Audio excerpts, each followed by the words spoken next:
ये सिर्फ एक ब्रांड नहीं है बल्कि हमारी लाइफ का एक पार्ट है। सुबह की चाय से लेकर बच्चों के फेवरेट बटर तक अमूल हर घर का हिस्सा बन चुका है। लेकिन अमूल सिर्फ स्वाद का नाम नहीं है, ये 36 लाख से ज्यादा किसानों के लिए माई बाप है जो उनकी मेहनत का असली हक उन्हें दिलाता है।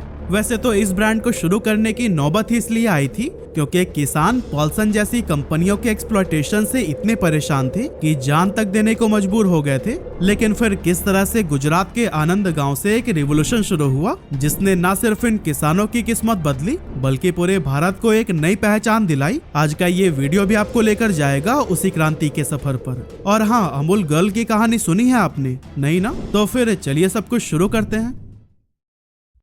तो दोस्तों, अमूल के इस कहानी की शुरुआत होती है 1940s से, जब भारत के गांव में किसान अपनी गाय भैंस का दूध बेचकर गुजारा करते थे। सुबह सुबह महिलाएं उठती, पशुओं की सेवा करती, दूध निकालती और फिर किसान उसे बेचने निकल जाते। लेकिन प्रॉब्लम ये थी कि उन्हें उनकी मेहनत का सही रिवॉर्ड ही नहीं मिल पाता था क्योंकि दूध का ये पूरा बिजनेस कॉन्ट्रैक्टर्स और मिडिलमैन कंट्रोल कर रहे थे। असल में किसानों के पास और कोई दूसरा ऑप्शन भी नहीं था क्योंकि किसान को हर हाल में वह दूध बेचना ही था, नहीं तो अगले दिन तक तो वो खराब ही हो जाता। और इसी का फायदा उठाते हुए मिडिलमैन दूध को बहुत कम प्राइस पर खरीदते थे जिससे उनको तो काफी प्रॉफिट होता था। लेकिन फिर उसी टाइम यानी 1945 में British government Bombay milk scheme लेकर आई जिसके बाद किसानों को अपने साथ होने वाला फ्रॉड समझ में आने लगा। असल में इस स्कीम के तहत किसानों से दूध खरीदकर गुजरात के आनंद शहर, जो कि ब्रिटिश काल में कायरा डिस्ट्रिक्ट के अंदर आता था, वहां ले जाकर के पॉस्चराइज किया जाता था। असल में पॉस्चराइज प्रोसेस में होता क्या है ना कि दूध को एक सेट टेम्परेचर पर गर्म किया जाता है और फिर जल्दी से उसे ठंडा कर दिया जाता है जिससे कि दूध में मौजूद हार्मफुल बैक्टीरिया खत्म हो जाते हैं और फिर इस दूध को ज्यादा टाइम के लिए स्टोर किया जा सकता है। अब आनंद शहर में इस प्रोसेस को पूरा करने के बाद से दूध को 427 किलोमीटर दूर बॉम्बे पहुंचाना पड़ता था और इसका टेंडर मिला था पॉल्सन कंपनी को। एक्चुअली पॉल्सन कंपनी दूध से बटर और घी जैसे प्रोडक्ट्स बनाती थी जिसका यूज ब्रिटिश ऑफिसर्स और भारत के अमीर लोग किया करते थे। अब ब्रिटिश गवर्नमेंट ने गुजरात के मिल्क प्रोडक्शन और डिस्ट्रीब्यूशन का सारा कंट्रोल पॉल्सन डेयरी को दे रखा था, इसीलिए किसानों को मजबूरन दूध इसी कंपनी को ही बेचना पड़ता था।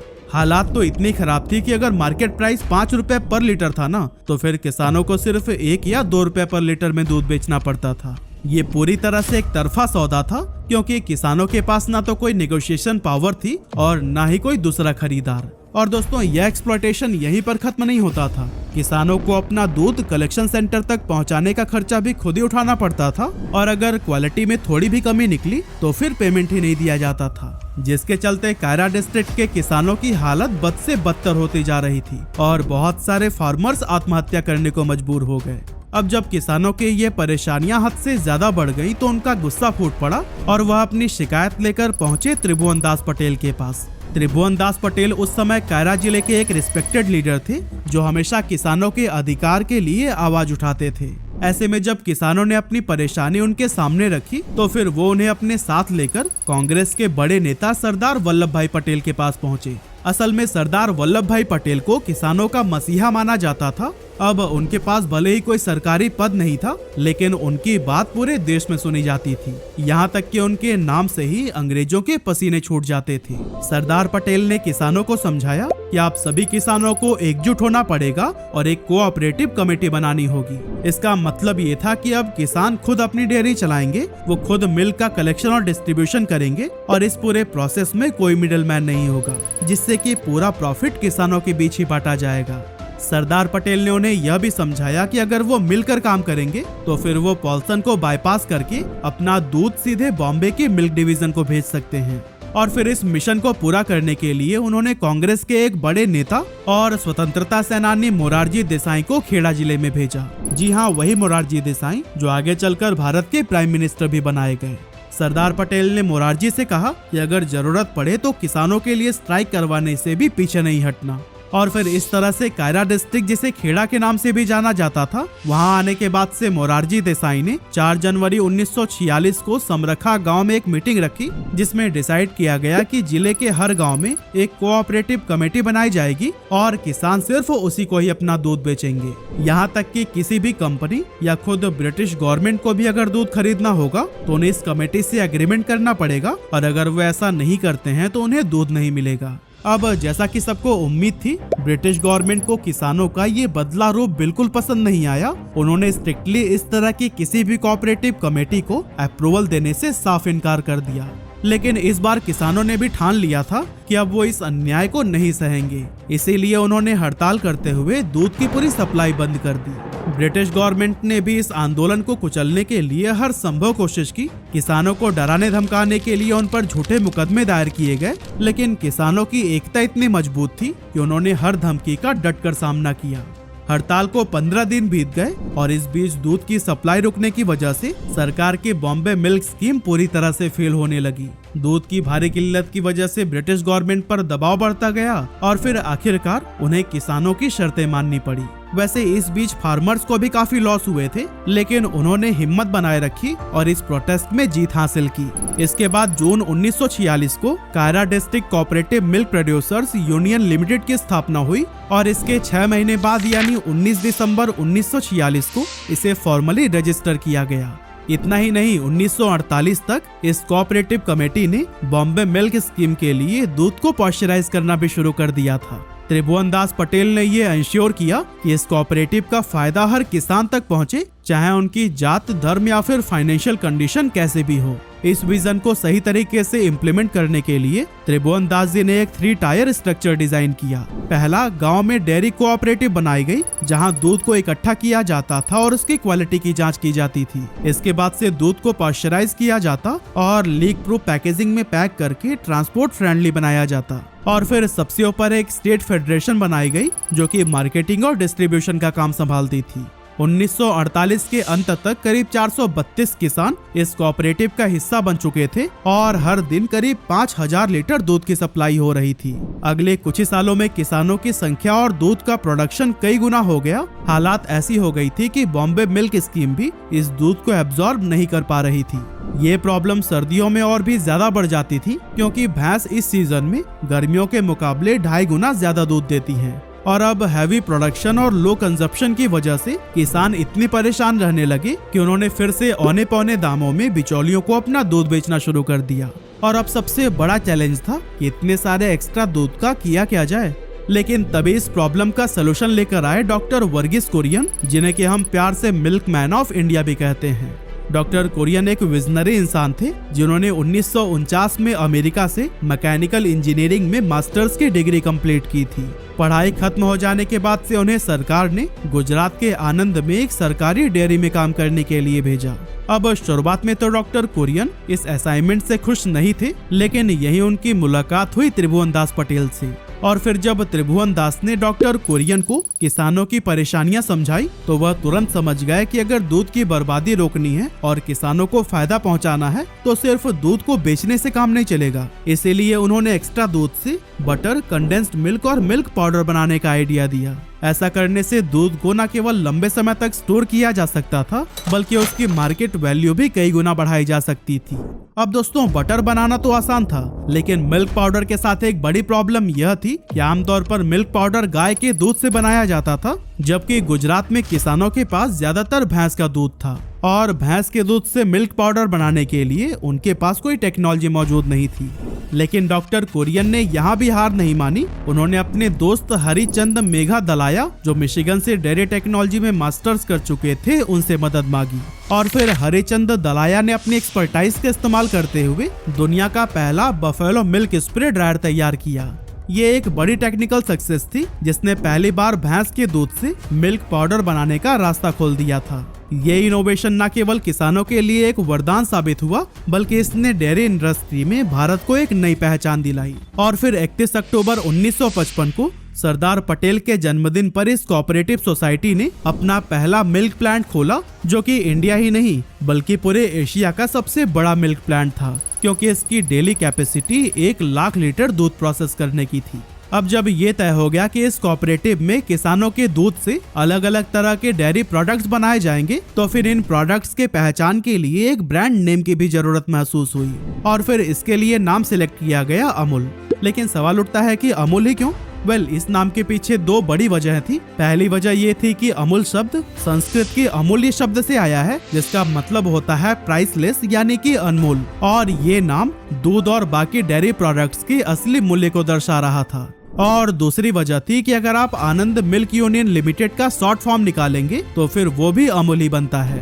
लेकिन दोस्तों, अमूल का सफर अब भी इतना आसान नहीं था, क्योंकि अमूल का बटर लॉन्च होते ही एक बहुत बड़ा फेलियर साबित हुआ। और इसकी सबसे बड़ी वजह थी उस टाइम मार्केट में पहले से मौजूद पॉल्सन का बटर। असल में पॉल्सन के बटर को पुरानी बासी क्रीम से बनाया जाता था, जिसे बिना रेफ्रिजरेशन के 1 हफ्ते तक बाहर रखा जाता, और इस प्रोसेस की वजह से क्रीम में खटास आ जाती थी और पॉल्सन के बटर का स्वाद बहुत अलग होता था। इसके अलावा पॉल्सन अपने बटर की सेल्फ लाइफ को बढ़ाने के लिए उसमें काफी ज्यादा नमक डालता था, जिससे कि उसका स्वाद नमकीन हो जाता था। और एक और बड़ी बात ये थी कि पॉल्सन का बटर गाय के दूध से बनाया जाता था, जिससे कि उसका रंग हल्का पीला होता था। और दोस्तों, लोगों को पीले और नमकीन पॉल्सन बटर की मानो आदत सी पड़ चुकी थी। लेकिन जब अमूल का बटर लॉन्च हुआ तो इसे ताजा क्रीम से उसी दिन ही तैयार किया जाता था, जिसकी वजह से इसमें किसी भी तरह की खटास नहीं होती थी और इसका स्वाद भी बिना नमक वाला था। इसके साथ ही भैंस के दूध से बने अमूल के बटर का रंग भी सफेद था। और फिर दोस्तों, पॉल्सन के आगे अमूल का फ्रेश सफेद और बिना नमक वाला बटर किसी को भी पसंद नहीं आया। इस प्रॉब्लम का सलूशन ढूंढने के लिए अमूल ने भी अपने बटर में नमक मिलाना शुरू कर दिया, और साथ ही कंपनी ने थोड़ा सा रंग डाल के अपने बटर का कलर भी पीला कर दिया। हालांकि डॉक्टर वर्गीस कुरियन को ये बदलाव बिल्कुल भी पसंद नहीं आया, क्योंकि वो हमेशा ताजगी और क्वालिटी पर जोर दिया करते थे। लेकिन धीरे धीरे उन्हें ये भी बात समझ आने लगी कि कस्टमर सेटिस्फेक्शन और उनकी आदतों का ख्याल रखना भी किसी भी ब्रांड के लिए बहुत जरूरी होता है।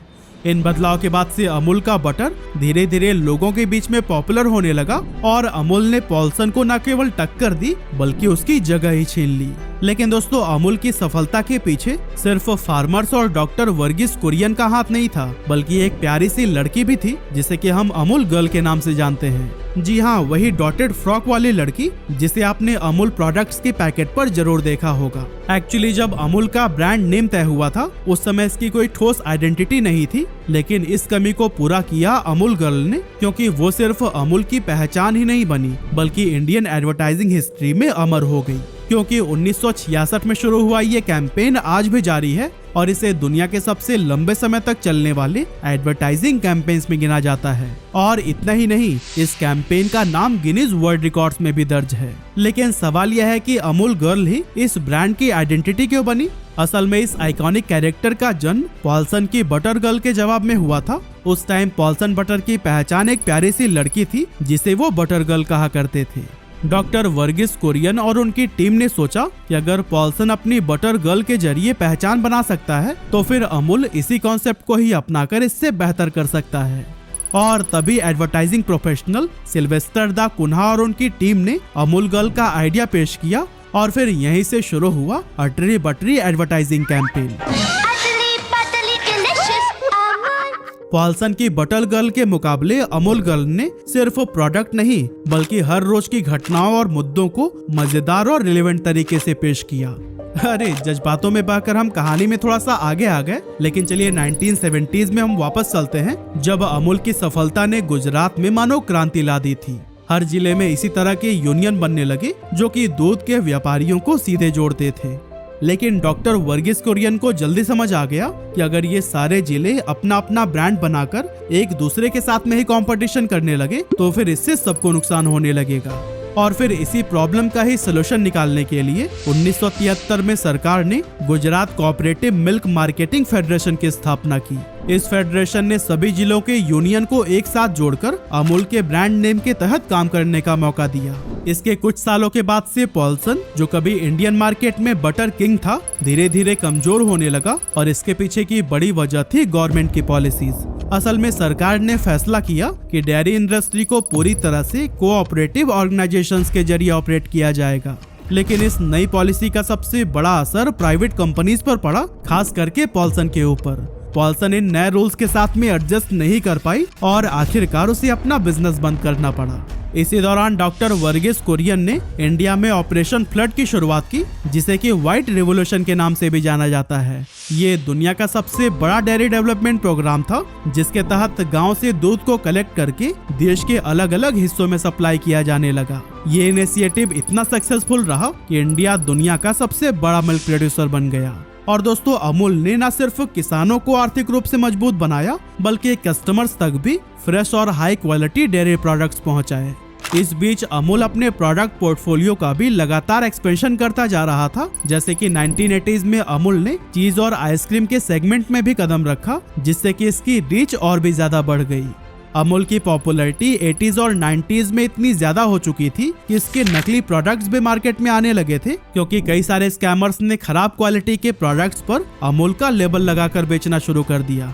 इस प्रॉब्लम से निपटने के लिए अमूल ने स्ट्रिक्ट लीगल एक्शन लिए, अपनी पैकेजिंग में होलोग्राम और यूनिक कोड्स ऐड किए और कंज्यूमर्स को अवेयर करने के लिए लार्ज स्केल पर कैंपेन्स भी चलाए। असली बटर में दूध मलाई होती है और अटर पटर में अटर पटर होता है अंकल। जिसमें दूध मलाई नहीं वो बटर नहीं। अमूल बटर, असली बटर। आप भी पूछिए, अटर पटर है कि असली अमूल बटर है। हालांकि इन चुनौतियों के बावजूद अमूल ने कभी भी अपने एक्सपेंशन को नहीं रोका। फॉर एग्जाम्पल 1990s में इसने फ्लेवर्ड मिल्क जैसे प्रोडक्ट्स लॉन्च किए। साथ ही 2000 के दशक में अमूल कूल, मस्ती बटर मिल्क और हेल्थ फोकस्ड प्रोडक्ट्स जैसे अमूल प्रो को मार्केट में लाया गया। 2010 तक अमूल ने रेडी टू ईट और डेयरी बेस्ड डिजर्ट को भी अपने पोर्टफोलियो में शामिल कर लिया और अपने वास्ट प्रोडक्ट पोर्टफोलियो की मदद से इसने शहरी मार्केट के साथ साथ गांव के दूर दराज इलाकों में भी अपनी मजबूत पकड़ बना ली। अमूल की मेहनत और डिटर्मिनेशन का ही ये नतीजा था कि 2010-11 के फाइनेंशियल ईयर में इसने $2 बिलियन सेल्स टर्नओवर का माइलस्टोन पार कर लिया। इसके ठीक 10 साल बाद जब कोविड-19 पैंडेमिक ने इंडिया में दस्तक दी, उस समय इंडियन इकोनॉमी को 10 लाख करोड़ रुपए से भी ज्यादा का नुकसान हुआ। बहुत सी $बिलियन इंडस्ट्रीज इस टाइम मुश्किल में आ गई थी और डेयरी इंडस्ट्री भी उनमें से ही एक थी। इस क्राइसिस के चलते इंडिया के मिल्क प्रोड्यूसर्स हर दिन करीब 112 करोड़ रुपए का नुकसान उठा रहे थे। लेकिन उस मुश्किल के दौर में भी अमूल इकलौती ऐसी लीजेंडरी कंपनी थी जिसने न सिर्फ अपने लॉसेस को मिनिमाइज किया, बल्कि अपने रेवेन्यू को भी 700 करोड़ रुपए तक इंक्रीज करके दिखाया। असल में अमूल ने नोटिस किया कि पैंडेमिक के दौरान भले ही रेस्टोरेंट और होटल से आने वाली डिमांड खत्म हो गई थी, लेकिन घरों में मिल्क प्रोडक्ट्स की कंजप्शन में काफी ज्यादा इजाफा हुआ था। इसके अलावा पैंडेमिक की वजह से लोग खुले दूध की जगह पर पैकेज्ड मिल्क की तरफ शिफ्ट होने लगे और फिर इन्हीं सभी चांसेस को अमूल ने दोनों हाथों से कबूल किया। अब दोस्तों, अगर हम आज अमूल की बात करें तो इसकी सप्लाई चेन बहुत ही बड़ी और वेल ऑर्गेनाइज्ड है। अमूल के पास कुल 18,700 सोसाइटीज हैं जो कि दूध के कलेक्शन और डिस्ट्रीब्यूशन को संभालती हैं।